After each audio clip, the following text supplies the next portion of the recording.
Neurophysiological effects of a singing bowl massage. Abstract. This is printed in Medicina, MDPI, written by Nikki Walter and Thilo Hinterberger. Background and objectives. In recent years, singing bowl sound interventions have been progressively implemented in the fields of well-being, therapy, and education. However, the effectiveness has only scarcely been investigated.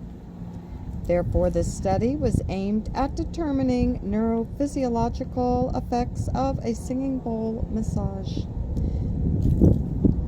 Introduction. Since centuries ago, the concept of sound healing has been utilized by various cultures all over the world.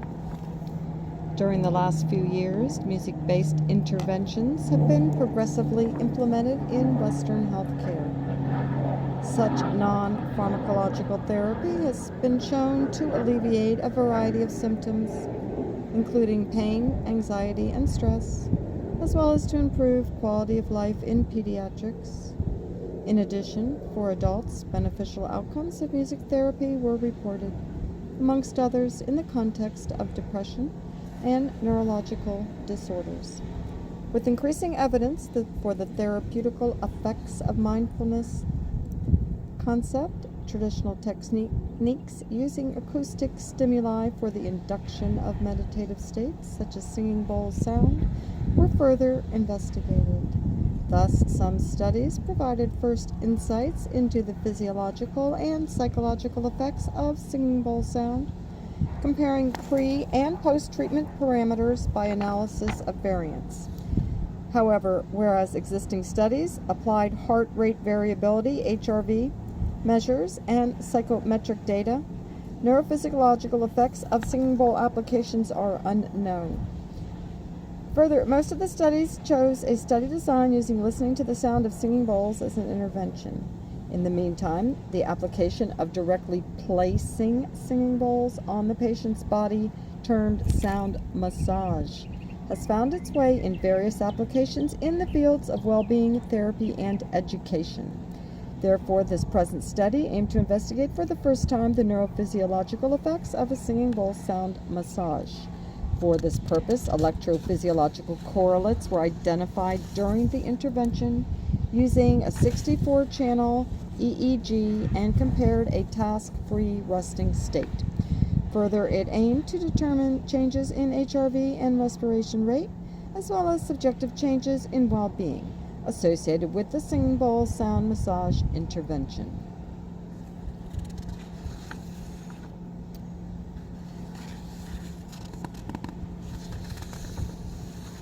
Discussion.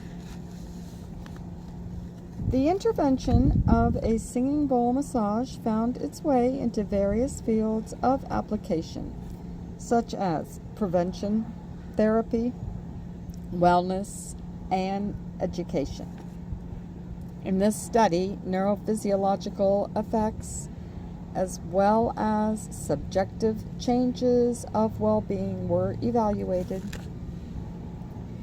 The results showed an overall decrease in EEG power during the singing bowl massage as well as afterwards. The effects were most pronounced in the beta 2 and gamma frequency band. The neurophysiological changes may be interpreted as a refrain from specific cognitive processes, such as mental conceptualization, which would be consummated with the essential aspect of mindfulness, namely non-judgmental awareness of the moment-to-moment experience.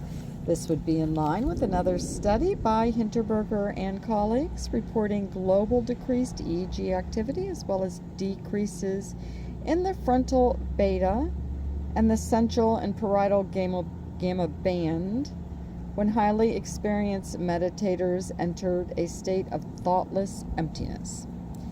Further, a decrease in power over all frequency bands was detected during a meditation characterized as sacred, unified, egoless, and blessed. In addition, Dorr, Zinderman, and others distinguish between a state of narrative self-awareness and minimal self-awareness in a MEG neurophysiological study. The authors reported that the first involved frontal and medial prefrontal gamma band power decrease, while the later was related to a beta band power decrease in the network, including ventral, medial, prefrontal, medial posterior, and lateral parietal regions. Furthermore, the author linked an attenuation of beta band activity in the right inferior parietal lobe as a state of selflessness. The reported positive psychological effects are in line with other findings in the literature.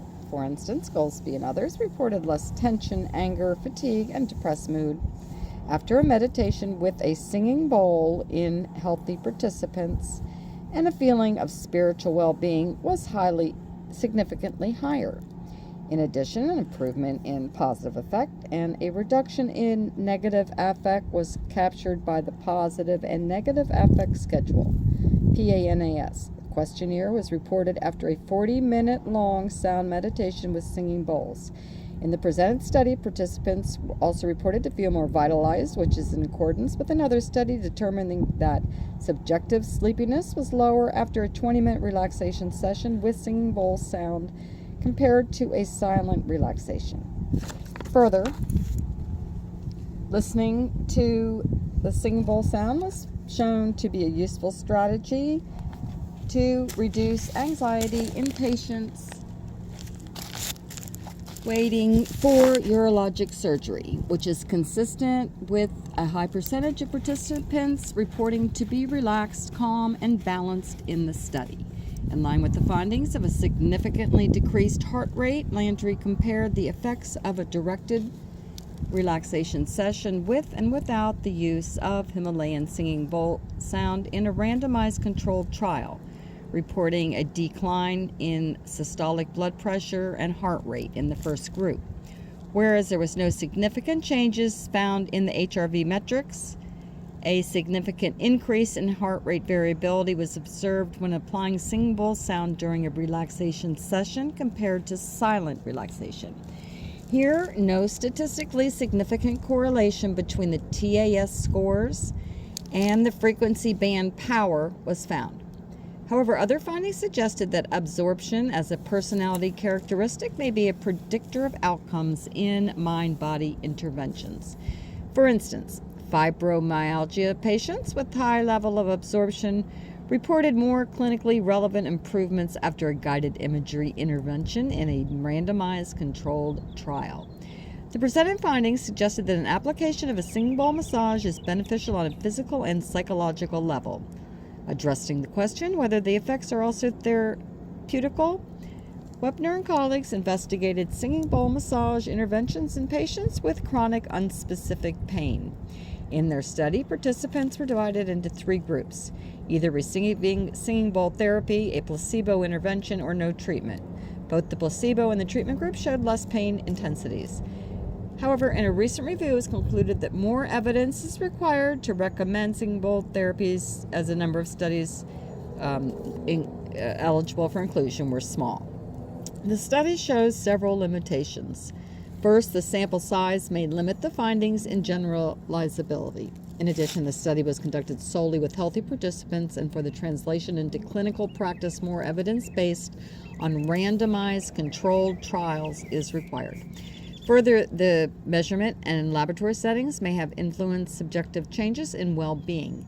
In addition, no comparison with other interventions such as relaxation without sound or solely listening to singing bowl sound were made, and thus blinding of participants was not feasible. However, strengths of the study included the novelty of identifying singing bowl massage effects on a psychological, physiological, and neurological level for the first time. 5. Conclusion. In conclusion, neurophysiological correlates of a singing bowl sound massage were identified. These were characterized by a decrease of overall EEG power, most pronounced in the beta 2 and gamma frequency band, which might reflect a mindful state of consciousness. Subjectively, the intervention is perceived as beneficial for well-being.